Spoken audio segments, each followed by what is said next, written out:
¿Cuánta corrupción hay a nuestro alrededor? Mi nombre es Eduardo Sendejas Huerge, soy estudiante del Tecnológico Monterrey en Campus San Luis Potosí, soy de primer semestre de la carrera de negocios. En esta tarea número 1 de la materia anticorrupción en gobierno, empresas y sociedad, analizaremos, observaremos y realizaremos 10 encuestas a 10 personas diferentes, en la cual nos dirán una experiencia propia o ajena de la corrupción. Asimismo, nos dirán una propuesta para combatir la corrupción. A continuación empezaremos con las entrevistas.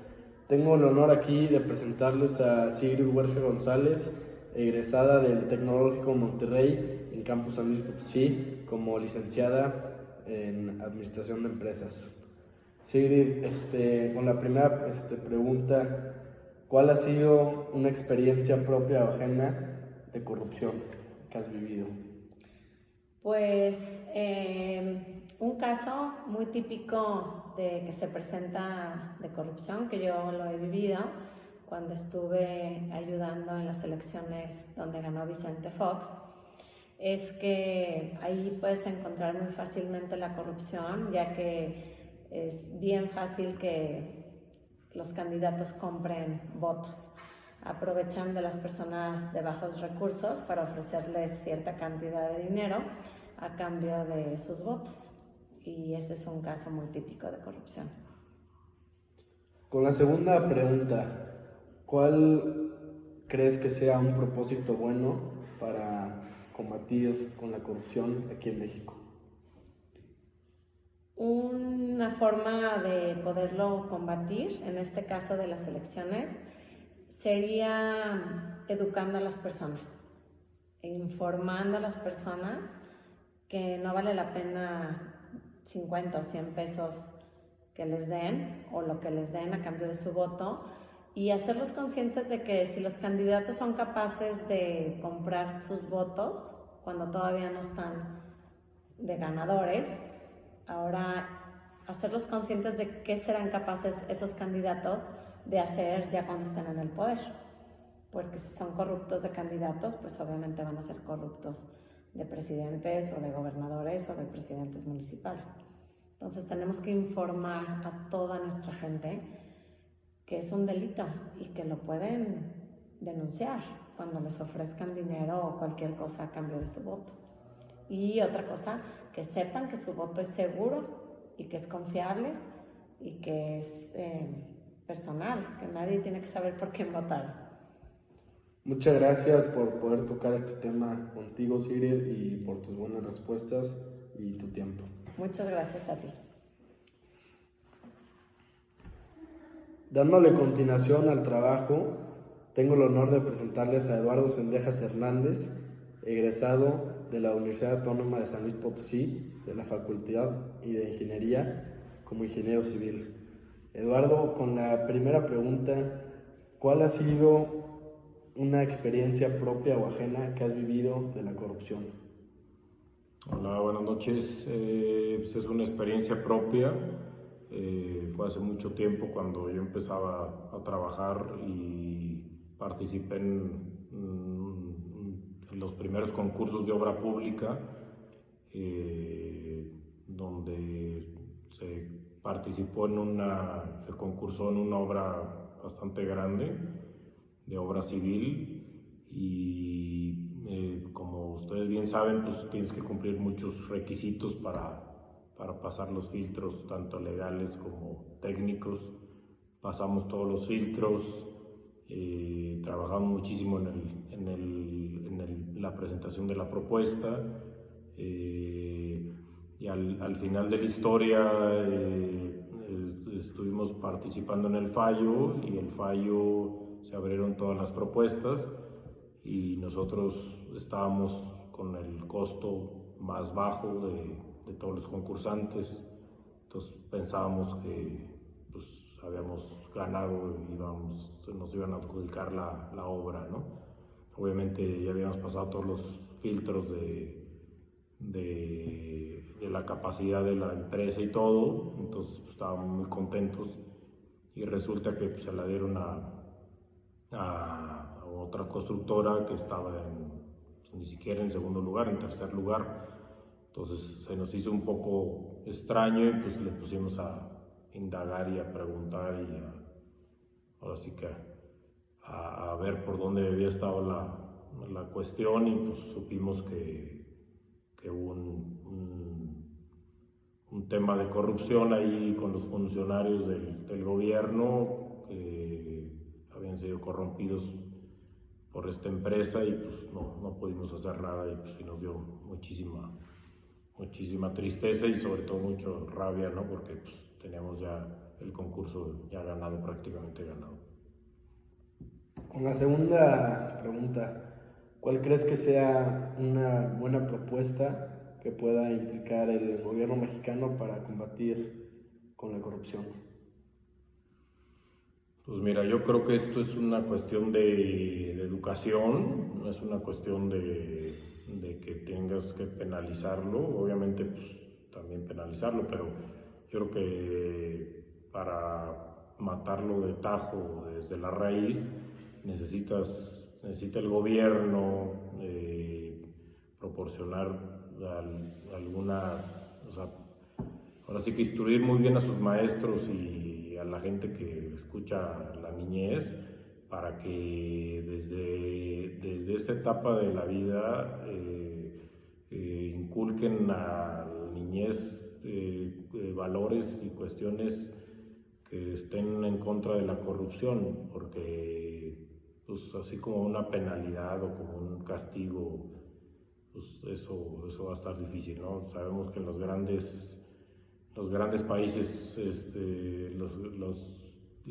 los países mejor posicionados en el mundo, con baja corrupción, no es por penalizar al que corrompe o al corrompido, ¿no? O sea, más bien es el tema de educación y es un tema de moral, o sea, es un tema no de religión, sino más bien de moral.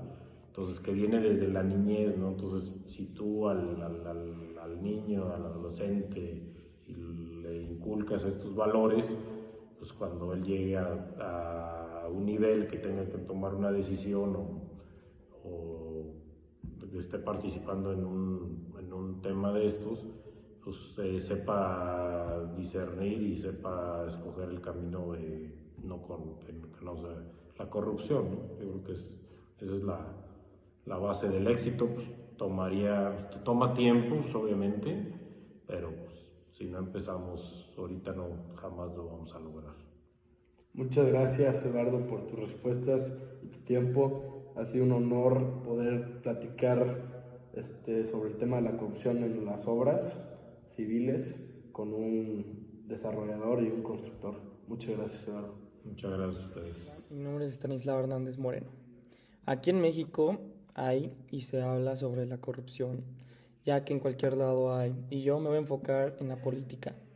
Todos sabemos que la mayoría de los políticos no hacen bien su trabajo y que aceptan sobornos.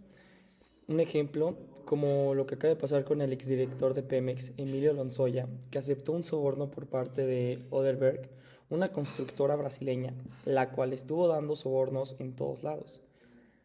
Lo acaban de agarrar a Emilio en España por sobornos y por lavado de dinero. Yo propongo que debemos darle una sentencia a los políticos corruptos para que vayan haciendo conciencia los demás, que piensen en hacer lo mismo y que se mejore todo. Hola, Gracias. buenas noches. Mi nombre es José María Rodríguez Quintero y yo creo que el principal problema en la corrupción o con la corrupción hoy en día es la impunidad. Yo creo que combatiendo la impunidad directamente podremos acabar con la corrupción, ya que el permitir que esto siga sucediendo es lo que le da continuidad tanto como autoridades, tanto como a los ciudadanos de seguir realizando actos de corrupción. En mi experiencia, yo creo que la cosa más grave que me ha sucedido es la intervención de las autoridades en mi negocio con los filtros sanitarios, ya que estábamos todo en regla, pero lo único que ellos pedían era una aportación para que nosotros pudiéramos seguir operando, y en realidad no les importaba la sanidad o el filtro de sanidad que las autoridades pedían, sino las reglas que nos estaban exigiendo para cumplir con este preciso moche que nos piden. Yo creo que hay que acatar las órdenes y las reglas que impone la autoridad, pero una vez que ya cumpliste con estas, pues no tienen por qué exigir o por qué requerir más sanciones o menos reglas que inventar, ¿no? Hola, mi nombre es Atzarquis. Yo creo que una experiencia que he tenido de la corrupción es todo nuestro gobierno mexicano. Desde todo el tiempo que ha existido, siempre ha sido un gobierno muy corrupto. Y yo creo que una propuesta que podríamos hacer sería empezar desde los jóvenes, metiendo una cultura que no tenga nada que ver con corrupción, intentar quitar esa palabra de nuestra mente y así poder tener un mejor futuro y un México sin corrupción. Porque viene de la familia del cual es la mayor, más bien no de la familia, viene parte de él, de la cual es la mayor autoridad hoy en México, hablando de como persona, como nuestro representante, el presidente Andrés Manuel López Obrador, el cual podemos ver un par de videos de su hermano Pío López Obrador, que le están entregando, en un video le están entregando 400,000 pesos y en otro video se muestra que le están entregando 1,000,000 de pesos. Es lamentable que este tipo de personas, que son las que nos están gobernando hoy en día en nuestro país, hagan con un descaro tan grande este tipo de situaciones, viendo la pobreza que existe hoy en nuestro país, y con claridad se lo puede decir mucha gente, el nivel de irresponsabilidad y de irrespetuoso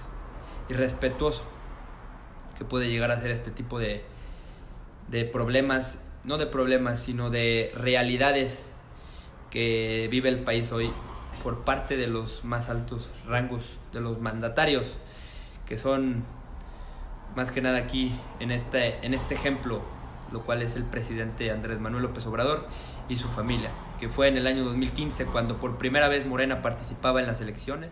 Hola, buenas tardes, mi nombre es Diego Gutiérrez y he visto casos de corrupción principalmente en los policías, donde te sobornan para que les des más lana y no te puedan afectar más, o viceversa, donde los conductores que paran los sobornan y les hacen pagar mucho menos de lo que se debía la multa con tal de no pagar tanto.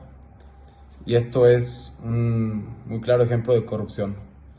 Y yo propongo que se deba modificar la regularización procesal para que se puedan perseguir adecuadamente los delitos en la actualidad. Hola, mi nombre es Marcelo Rodríguez y un caso que yo conozco de corrupción es en el 2013 de Elba Ester Gordillo, que pues robó 2.500 millones de pesos que iban a ser destinados hacia la educación de este país, que al final pues terminaron en manos de ella y pues mucha gente más.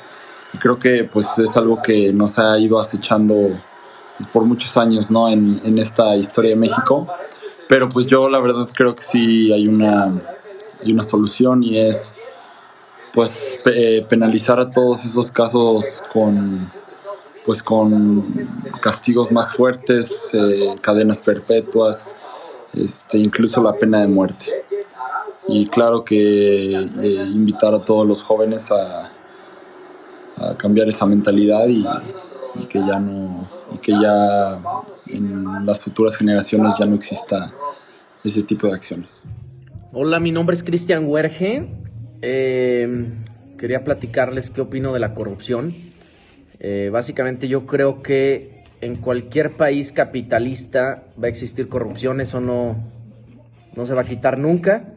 Entonces el primer punto, siempre va a haber corrupción a diferentes niveles, en diferentes sectores, pero, por ejemplo, experiencia propia, hablando hace rato con unos amigos, me pararon un policía y le dije que me diera la multa y pues, básicamente me extorsionó, me dijo, bueno, pues si te doy la multa te voy a quitar la placa o la licencia, etcétera. No iba a menos de 10 kilómetros arriba del límite de velocidad. Entonces, ni debería de ser multa eso en realidad, ¿no? Pero al final pues, me pidió dinero y no tuve otra opción, ¿no? Pues es corrupción, eso es una manera de corrupción y se puede combatir teniendo mejores salarios para esta gente que, según esto, están para protegernos, y no para sacarnos dinero, ¿no? Más de lo que ya se está pagando como con los impuestos. Pero bueno, eso es todo, gracias. Hola, mi nombre es Fernando Baró y les vengo a contar una anécdota ajena que tiene que ver con la corrupción. Una vez mi abuelo iba manejando a un exceso de velocidad, obviamente, por los puentes, y la policía lo detuvo. Le dijo que tendría que pagar una multa o que le podría dar dinero para el policía, lo podría sobornar por dejarlo ir. Y pues mi abuelo no accedió, ya que no traía efectivo, que traía nada más la pura tarjeta. Y el policía no se conformó con eso y le dijo, no, lo acompaño al cajero a que saque dinero. Entonces ahí se puede ver un gran ejemplo de lo que es la corrupción aquí en México y que pasa mucho. Esto pasa mucho aquí en México. Y mi propuesta, pues, podría ser apostar por el proceso de digitalización de la información para garantizar la trazabilidad, la transparencia y la eficiencia en los procesos. Hola, mi nombre es Ignacio Javier Hernández y he visto muchas situaciones en donde puedo ver la corrupción hacia el gobierno. En primer lugar, en Estados Unidos la gente que evade los impuestos, igual aquí en México, y una cosa que yo propongo es que vayan detrás de las empresas grandes, donde no pagan impuestos y donde los empleados tampoco.